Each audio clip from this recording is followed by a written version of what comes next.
Taste the Daily. Chennai மாநகரின் குடிநீர் ஆதாரமாக விளங்கும் பல்வேறு நீர்த்தேக்கங்களின் நீர் நிரம்பாததால் கோடையில் குடிநீர் தட்டுப்பாடு ஏற்படும் அபாயம் இருப்பதாக வல்லுநர்கள் அச்சம் தெரிவித்துள்ளனர். சென்னையின் குடிநீர் ஆதாரமாக விளங்கும் பூண்டி, சோழவரம், புழல், தேர்வாய்க்கண்டிகை நீர்த்தேக்கம், செம்பரம்பாக்கம், வீராணம் ஆகிய ஏரிகளில் மொத்தமாக 50% கூட நீர் நிரம்பவில்லை. குறிப்பாக பூண்டி நீர்த்தேக்கத்தில் அதன் மொத்த கொள்ளளவில் 14% மட்டுமே நீர் நிரம்பியுள்ளது. தொடர்ந்து மழை பெய்து வரும் சூழலில் மழைநீரை வெளியேற்ற நடவடிக்கை எடுக்கிறோம் என நாடகமாடும் ஸ்டாலின் அரசு நீரை சேமிப்பது குறித்து சிந்திக்காததே நீர்த்தேக்கங்கள் நிரம்பாமல் இருக்க காரணம் என வல்லுநர்கள் குற்றம் சாட்டுகின்றனர்.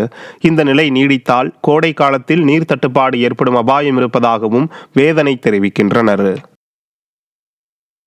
திருவொற்றியூர் தனியார் மேல்நிலைப் பள்ளியில் வாயு கசிவின் காரணமாக மாணவிகள் மயக்கமடைந்த விவகாரத்தில் மாசு கட்டுப்பாட்டு வாரியம் கண்கெட்ட பிறகு சூரிய நமஸ்காரம் செய்வதாக விமர்சனம் எழுந்துள்ளது. சென்னை திருவொற்றியூர் தனியார் மேல்நிலைப் பள்ளியில் கடந்த 4ஆம் தேதி வாயு கசிவின் காரணமாக 8 மாணவிகள் மயக்கமடைந்து மருத்துவமனையில் சிகிச்சை பெற்று வீடு திரும்பினர். இந்நிலையில் தண்டையார்பேட்டை வருவாய் கோட்டாட்சியர் இப்ராஹிம் தலைமையில் பாதிக்கப்பட்ட மாணவர்களின் பெற்றோர்களிடம் கருத்து கேட்கும் கூட்டம் நடைபெற்றது. தொடர்ந்து 2 முறை வாயு கசிவால் மாணவர்கள் மயக்கமடைந்த நிலையில் பள்ளியில் ஆய்வு மேற்கொண்ட மாசு கட்டுப்பாட்டு வாரியம் அதற்கான அறிக்கையை கூட இதுவரை வெளியிடவில்லை என பெற்றோர்கள் குற்றம் சாட்டினர். திராவிட மாடல் ஆட்சியில் மாசு கட்டுப்பாட்டு வாரியம் முறையாக செயல்படுகிறதா என்ற சந்தேகம் பெற்றோர்களிடையே எழுந்துள்ளது.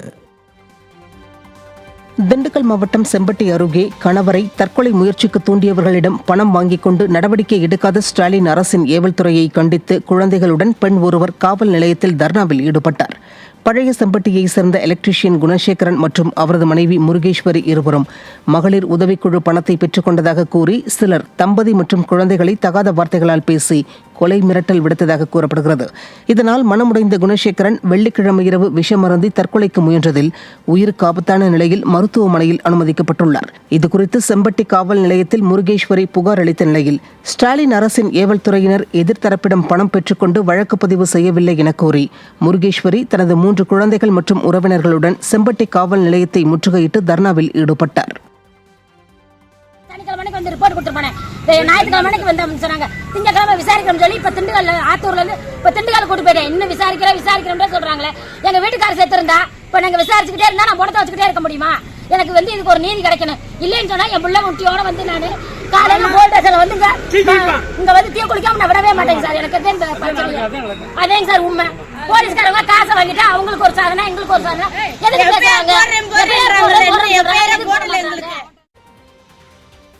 சென்னை புரசைவாக்கத்தில் ஆன்லைன் விளையாட்டில் பணத்தை இழந்த ஐடி ஊழியர் தூக்கிட்டு தற்கொலை செய்து கொண்டார். ஐடி நிறுவனத்தில் பணிபுரியும் சரண்குமார் புரசைவாக்கம் வெள்ளாளர் தெருவில் பெற்றோருடன் வசித்து வந்துள்ளார்.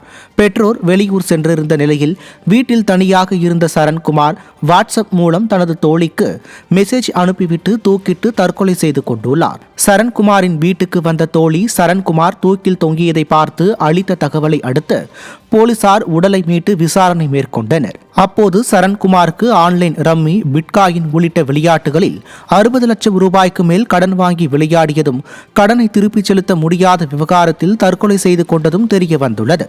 ஸ்டாலின் அரசு ஆன்லைன் சூதாட்டு விளையாட்டுகளை தடை செய்ய முனைப்பு காட்டாததால் பல உயிர்கள் பலியாகி வருவதாக பொதுமக்கள் குற்றம் சாட்டுகின்றனர். நீலகிரி மாவட்டம் கோத்தகிரி அரசு மருத்துவமனையில் டார்ச் லைட் மற்றும் செல்போன் வெளிச்சத்தில் குழந்தைக்கு முதலுதவி சிகிச்சை அளித்த சம்பவம் மக்களிடையே அதிர்ச்சியை ஏற்படுத்தியுள்ளது. கோத்தகிரி இடுகுறை பகுதியைச் சேர்ந்த துரை என்பவரின் 3 வயது மகளுக்கு மூச்சுத்திணறல் ஏற்பட்டுள்ளது. இதையடுத்து சிறுமி பேருந்து நிலையம் பகுதியில் செயல்பட்டு வரும் அரசு மருத்துவமனைக்கு கொண்டு செல்லப்பட்ட நிலையில் மருத்துவமனையில் 3 முறை மின் இணைப்பு துண்டிக்கப்பட்டுள்ளது.